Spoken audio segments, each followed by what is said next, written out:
We are Llama Global Solutions, your trusted partner for seamless business compliance. Specializing in company registration, Llama Global Solutions makes your business legit and ready to operate seamlessly. We also handle tax clearance, ensuring your business stays compliant and worry-free. Additionally, Llama Global Solutions makes VART registration simple and straightforward, your trusted partner for smooth and efficient compliance. For more details, visit our offices at the address shown on screen or give us a call at +2 637748720063.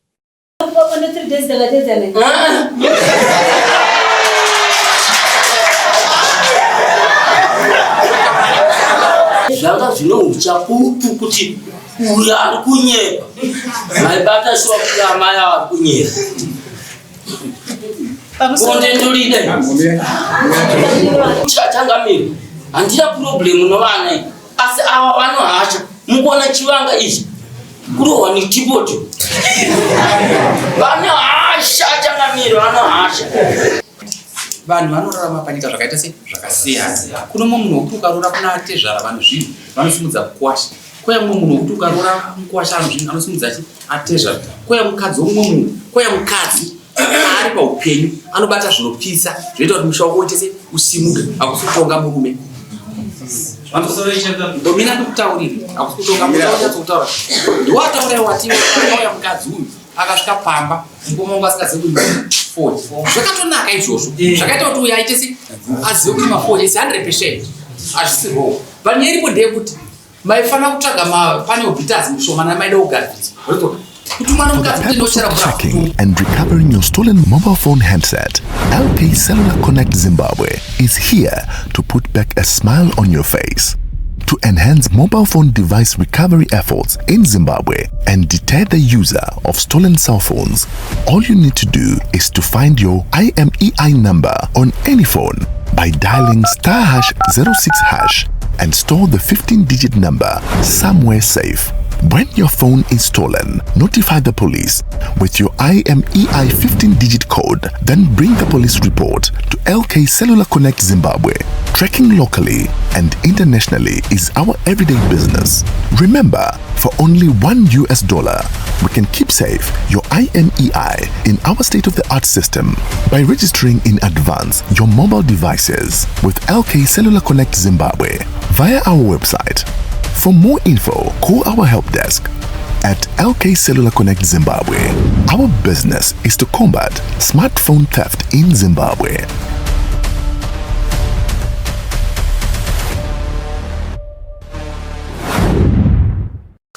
zvese zvamakataura kuti tiita hapana kana chimwe chete chatikaita ndakati musoro wako wakazara tsvina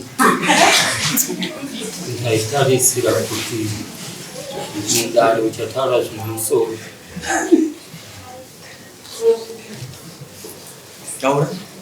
bonde handisiriwo rinozviraramisa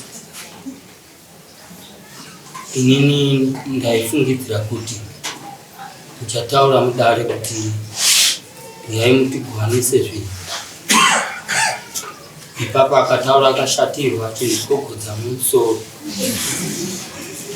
asi maonero yangu yanga yariyo kuti ini ndiitewo hasha kunge dzanga anadzo ndarega kuita hasha akati uchazviona ini ndakabva ndadzokera kuna ankubvu kumba hakuzi kugarika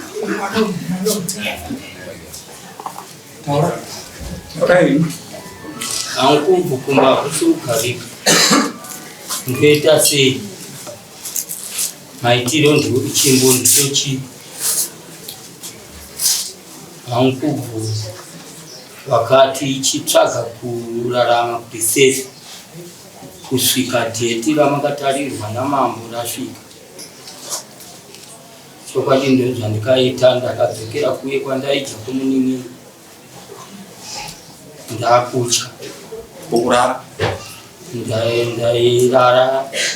ndairara tesasigombezi ndichirara neranga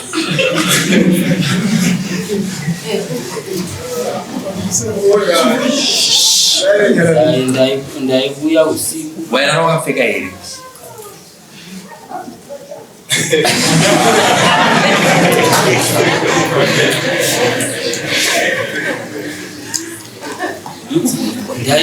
Ndakakutenda urara usina kupfeka. Waimbonzi urara wakapfeka. Ndakakutenda urara usina kupfeka. Ndakasimunhu akazi vari kutanga. Chakwititi kuva chatanga.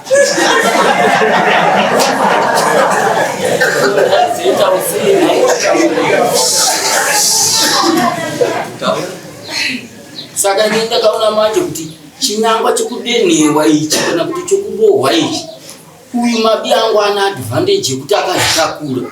Ini ndakada kuita chisimba chokuda bonde kunge mhuka ndinoendewa mapurisa ndonzi baba mukushungurudza mukadzi ndakaenda kucheri kana nhasi uya aigona kutokuudzai kuti murume uya akatozondihwisa ari kujeri izvozvi kuti mimi muchigamuchira kuti aiwa uya aitohwisawo kuti aite bonde hamuzozvitambira.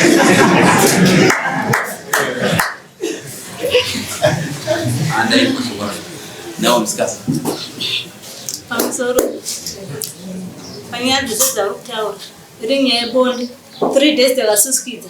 No problem. Patabva kuno matitende mugara zvakanaka. Mushe. Mubvunze kuti ndakupa mwana. Andina kupa bonde 3 days takatedzana.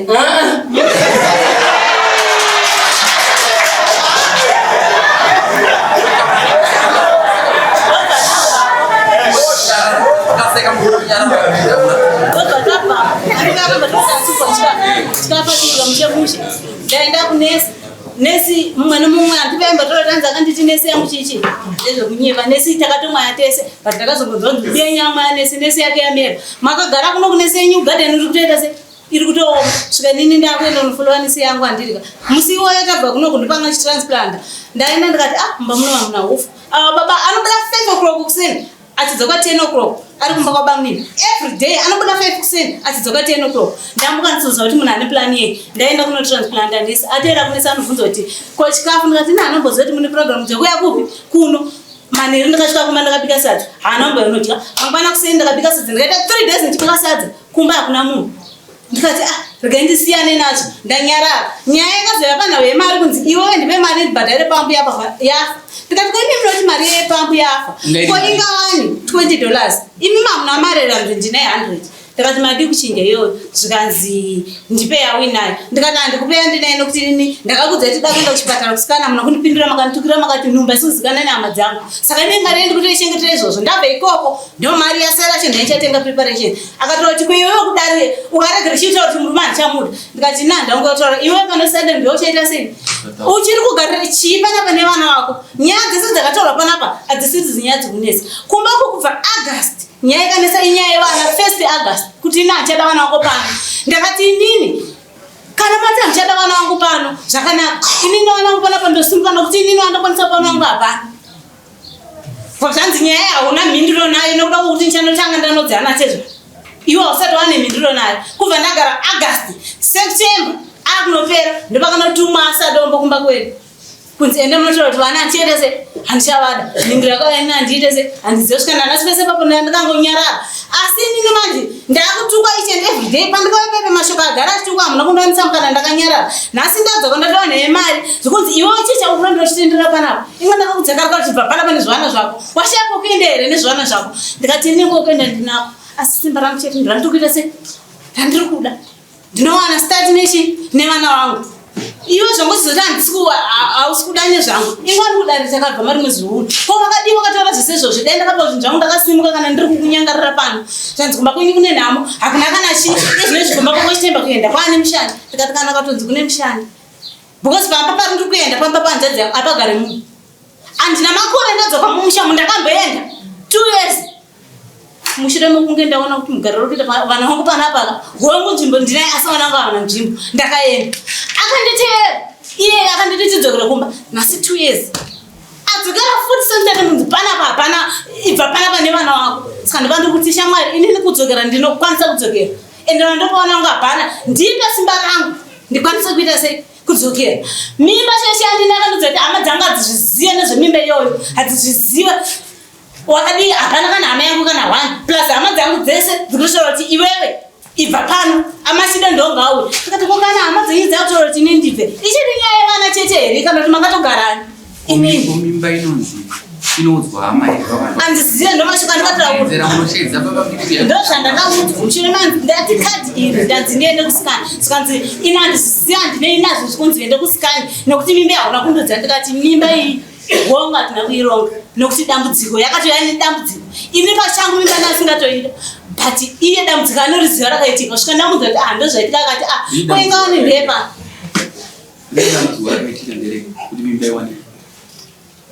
akati mapiritsi yaishandisa kana kuti mushonga yashasi aina kushasiba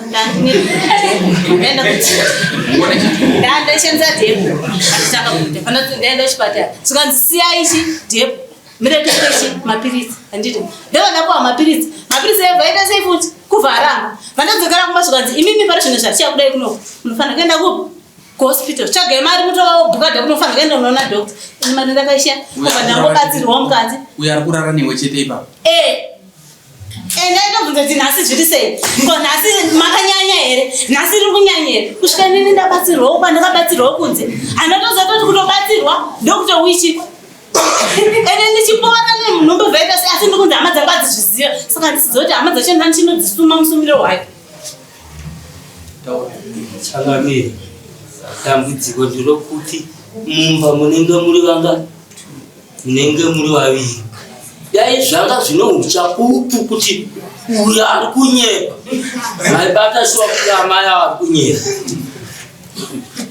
Bonde ndolidai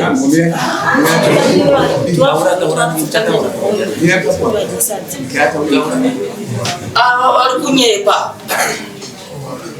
havana kuda kuteedzera zvamakataura zviro vakabva kuno anohasha koini handipengekai dai akati chokwadi chava kutaura kuti inini handichada vanhu ningapatauke pamba here handindodzinga vana vacho ndiopatauka vanhu zvino ndini kutopatauka kutya handimukuzvona kutya changamiro handina problemu novana asi ava vanohasha mukuona chivanga izvi kurohwa neTea-Pot vanohasha changamiro vanohasha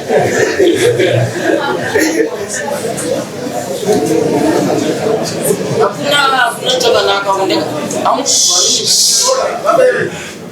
orati murugara murugara togara kumba kungwara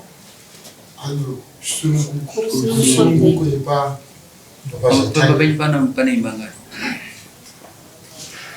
pane 4 kicheni iripo kicheni iripo asi mukadzi wako unomuda unomuda asikatsikaga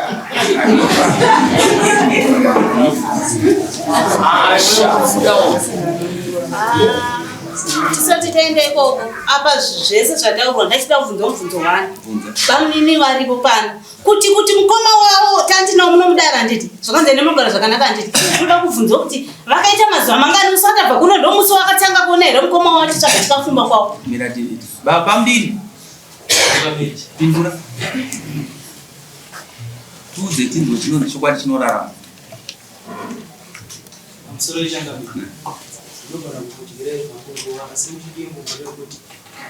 mukoma wangu Akandirova mararamiro yavo yese ini ndinomaziva asi nenhau yekuti ndopaukatindopererawo kuti ndirichi changamire zvese zviri kuitika pamusoro wangu naAkandirova hapana rudo havanhu chekutanga havadana nevanhu vakafuratirana kare asi simba rekuudza kumumwe kuti inini handichabuda ndorisipa chekutanga chandikakwanisa kutsanangura ndechekuti amai guru vakauya mukati memusha vainoo vachiunza fertilizer vachiunza zvese mukoma vanga vasati vakurima focha asi vaidzidziswa vachiudzwa zvekuita nani naamai guru nekuti vanga vane zvese saka amai guru vakanga vachiudza mukoma kuti chienda unoita kuti chitema mitemo chidai ndakumbira saka vaikontrola vachiudza Mukoma saka ndikaona sekunge zvakaramba zvichizoenderera sekutsanangurira kumurume wavo nhasi uno ava fodya vakuiziva vari kuti uyu mukadzi uyu akachenama anonditi handitorewo sani sababa muchidimbu zvakafanana nepanesi pavataura kuti ndakaenda kunesi ndakanzi nesi yakuoma ava ndaakuita zvaundega ndakudiridza ava Mukoma zveshuwa vakuita kumba kwangu zvese vachindiudza Mukoma kochi vamaiguru vari kutransplant nevamwe vanhu koimimi zvikanzi vandirambidza kuti fodya yangu musabate nesi yavakamwaira mugadheni mangu nesi yakamwaiwa naMukoma apa ndini ndakavapa Mukoma sesituation yamuinayo amaiguru vari kuti nesi yavava vachada kuti mubate saka mucharima chii kana ivo amaiguru vako here urongwa hwavainahwavo vanga hwatori hwekugovana zvinhu kuti ngatigovane zvinhu yotorawo kwako chiyameno wavo ndiye akarapa zvimwe zvese zviri kuitika izvi hapasisina rudo apa changamira ora kuda kubvunza mubvunzo mwachedu wakadaro hapasina rudo musi watakavati vaende vanogara zvakanaka vaite bonde musinzairana nehendo vakazoita seukazvakararavisa tichibva pano tichisvika pamazuva manini ndakauya nemudhudhudhu ndina Mukoma pameguru kwayana vakanga vakakwira mota muno ndobva vanoburukira pamazuva manini pakuuya kudare vakauya sei pekuuya kudare handisi kuziva kuti vakauya sei asi tikazosangana kuno iwo ukazoenda nani inini ndakaenda naMukoma sei wakaenda naMukoma ndivo vakanga ndauya navo teerera uno yatuyana but panyaya ndeyekuti panyaya tinaende yekubatanidza vanhu right vanhu vanorarama panyika zvakaita sei zvakasiyana kuno mumwe munhu wekuti ukarora kuna tezvara vanhu zvinhu vanosimudza kukwasha koya mumwe munhu wekuti ukarora mukwasha vanhu zvinhu anosimudza chi atezvara koya mukadzi womumwe munhu koya mukadzi ari paupenyu anobata zvinopisa zvoita kuti musha wako uite sei usimuke hakusi kutonga murume ndomina ndikutaurire hakusi kutonga murume wachatsokutaura ndiwataura wati auya mukadzi uyu akasvika pamba Mukoma wangu asingazivi kuti 40 zvakatonaka izvozvo zvakaita kuti uyu aite sei azive kuti ma40 is 100% hazvisirwo panyaya iripo ndeyekuti maifana kutsvaga pane obhitazi mushomana maida kugarivisa kuti mwana mukadzi kuti ndochera mvura kutonga but otherwise zvimwe zvachorudo ende usaona matirita anoita kumba kwako vanhu ofungidzwa ndozvemuchi ndozvemunyika ukaenda panext door toona zvinhu zvakaita sei zvakasiyana unoziva here kuti muchikarara mupano mukadzi muziva mukadzi anokuti kupana ndaneta nhasi ndikweshewo unorega here kumukwesha mukadzi wako unenge uchikweshera chii rudo handiti saka rudo runobata zvakasiyana siyana nyaya iri papa ndeyekuti makatadza nyaya iyi makairera makaitora nguva yakareba yakafamba muvanhu yaifanira kufamba muvanhu mumavillages kwese yaifanira kunge yakangopera papo tina vamwe vanhu vatikaona vachikokura vachitakura mabhara tina vachipusiswa nevakadzi namanje vari kupucha chii mabhara ndobwenywani zvavo zvirimo izvozvo asi musha wakaita sei vakagara ende vanhu vanozozvara vana vanhu upenyu hwakaita sei hwakanaka saka izvozvo manje iwe ukazozvitarisa maningi iwe semunin'ina kuti Mukoma wangu ari kuda dzinomukadzi hamuna kwamunoenda zvinzo unofanira kuzvipa waya nani iwe muno kwamaiguru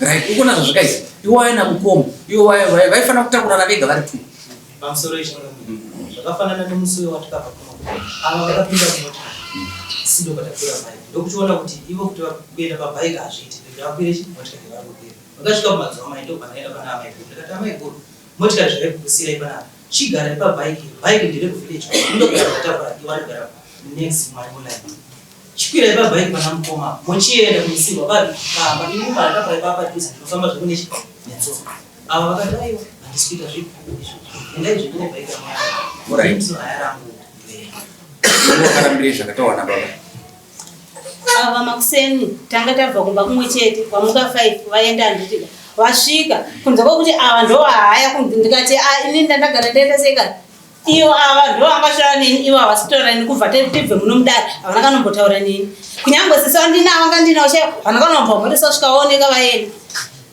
ende tiri papo mubvunzo wandabvunza bamunini havana kundipindura ndakutsikana navo wekuti ndichabvunza ndikuuziva mubvunzo mukuuziva ndii wabvunza mubvunzo wokuti kubva patakabva kuno Mukoma wako kudya muswata kunokuvaidza. Vakaita how many days? Iwe. Vari vachiti.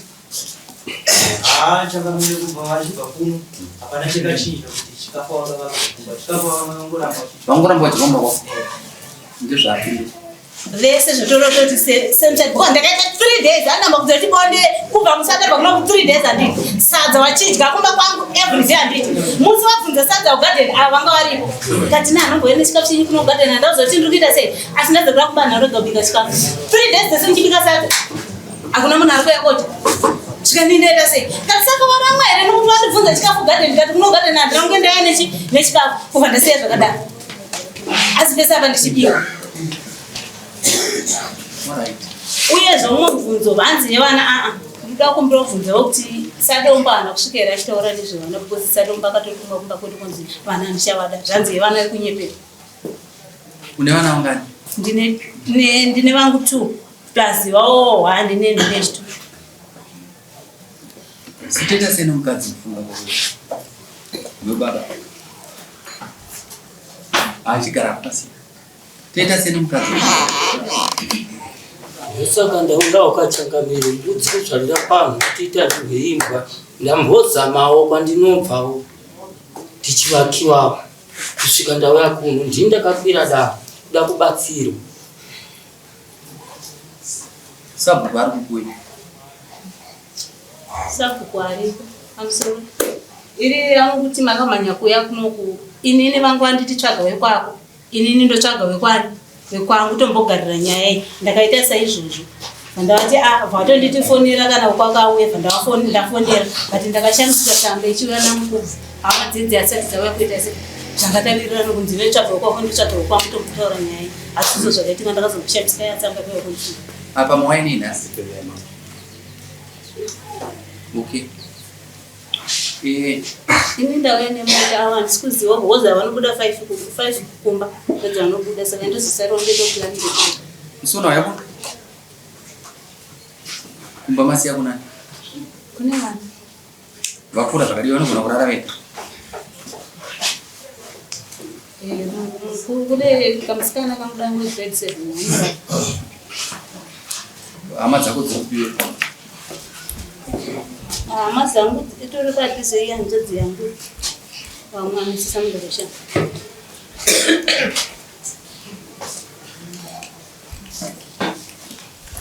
sabu wendia Kwa saka unokubva paipe bonda usati wapiwa wewe handisati kachangamira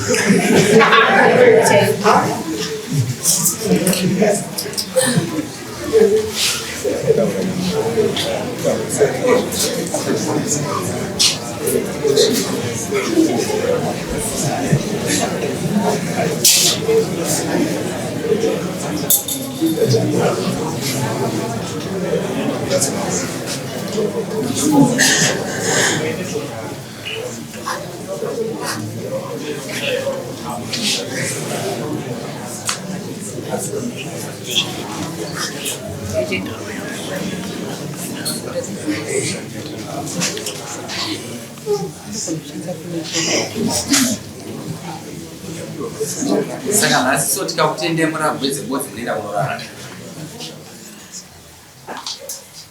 kamusoro ini ndakazvimirira zvirikwanisa nokuti mashoko atikambowira kare takanenge takawira mashoko akanenge akataurwa kare ini nevhende chichikonzi uri kuite chini vana vako panapa ibva panapa hauna kumusha taiva kugadziriswa handiti mashoko edu tagadziriswa haana kupera akuramba ndiwo mamwe chete ari kuita sei inini ndiri kuti kana zvakakwanisika kusimuka hangu apo mwana wangu wacho mukomana ndava ndamboti musikana grade 7 ndinokwanisa kuwana mumwana muchengeti ndosara nari grade 3 kuda kurevisa kuti imba yangu ite uye akandipindura kuti mwana wako ndikangomona akabata mango yangu uchaona zvandichamita saka ndoramba ndakagara here bonde ini kare ndikuakirira asi ndozoti uchaona zvandichamita saka ndoita sei ndogara inini kumira kunzi imba kwandikazodzoka mangwana ndoti mwana wangu aitwa zvakati dare unondipa mwana wangu rukwava uright here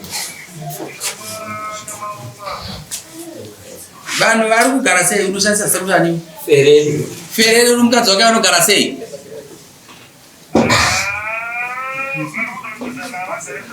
dambudziko riri panani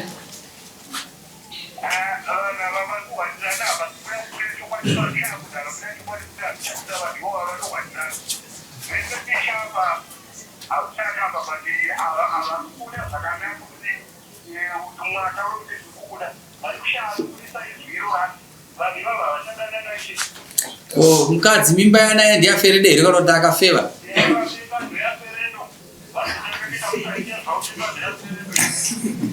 Oh. Asi vanombowadzana zvo vachipopotana vachipesana vachipenga vachidzoka panzvimbo yebodzi.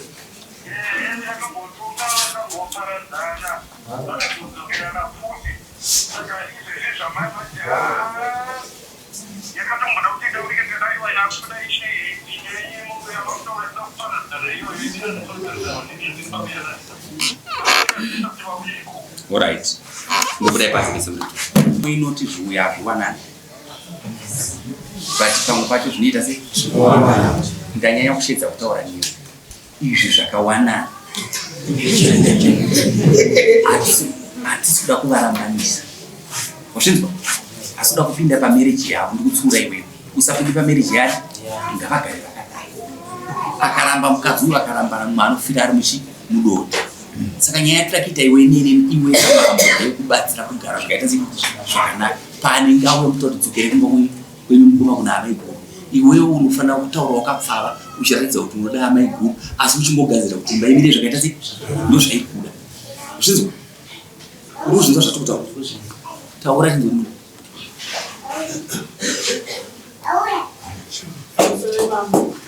Ndakumbira kutaura kuti bami musape Mukoma Sly. Ndozoita vataura neZimbabwean pakuti vasadza ndopakuwirira. Saka zvanokutaura handisi kuti uri wrong. Aiwa, no hausapindire vanhu kutaura. Taura nini? Ndinda kushedza. Sendabvunza kuti waino hama izvo zvamaida kuti ndiri kuti inini pano nyaya. Ndomagaza. Mamawo. Saka ndati zvuya zviwana apa sinda zvakaita sei? Ndipo unofanira kundisa ndatopedza. Tobva ipapo. Ukamboona ramba. Rinoti kundebvu. Unoziva kuti mukadzi ndo vanozizikana musi wokuita sei? Kurara vese kuti mukadzi ndo ndozvavari. Baba. Saka kumonita imba yakadara sio taramba.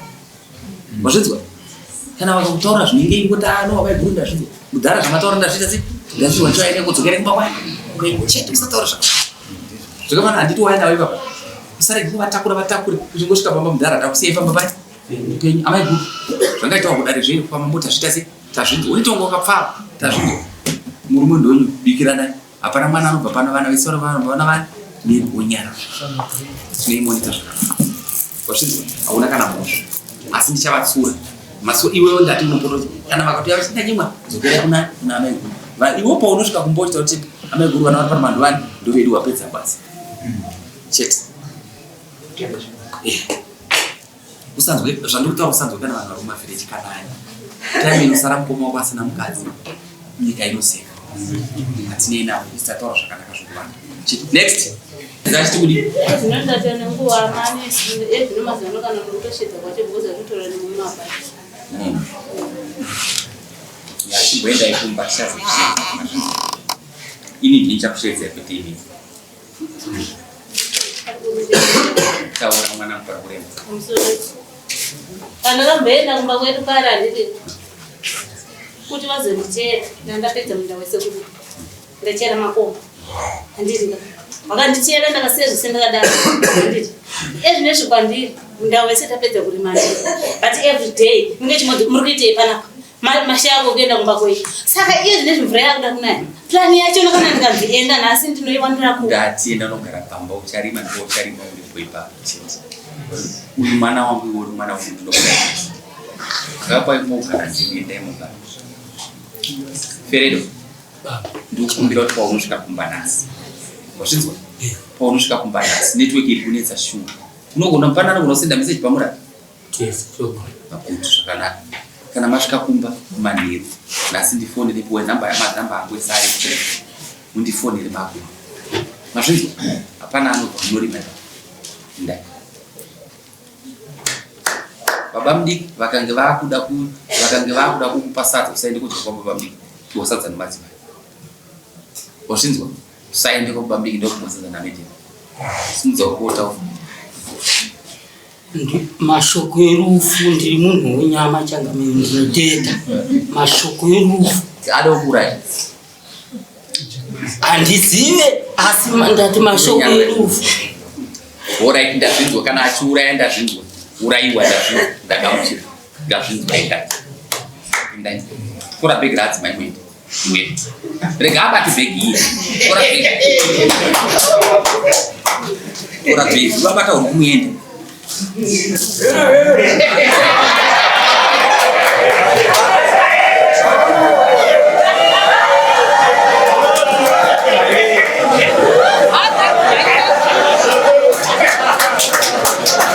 We are Llama Global Solutions, your trusted partner for seamless business compliance. Specializing in company registration, Llama Global Solutions makes your business legit and ready to operate seamlessly. We also handle tax clearance, ensuring your business stays compliant and worry-free. Additionally, Llama Global Solutions makes VART registration simple and straightforward, your trusted partner for smooth and efficient compliance. For more details, visit our offices at the address shown on screen or give us a call at +263 77487 2063. For the purpose of tracking and recovering your stolen mobile phone handset, LK Cellular Connect Zimbabwe is here to put back a smile on your face. To enhance mobile phone device recovery efforts in Zimbabwe and deter the user of stolen cell phones, all you need to do is to find your IMEI number on any phone by dialing *#06# and store the 15-digit number somewhere safe. When your phone is stolen, notify the police with your IMEI 15-digit code, then bring the police report to LK Cellular Connect Zimbabwe. Tracking locally and internationally is our everyday business. Remember, for only $1, we can keep safe your IMEI in our state-of-the-art system by registering in advance your mobile devices with LK Cellular Connect Zimbabwe via our website. For more info, call our help desk at LK Cellular Connect Zimbabwe. Our business is to combat smartphone theft in Zimbabwe.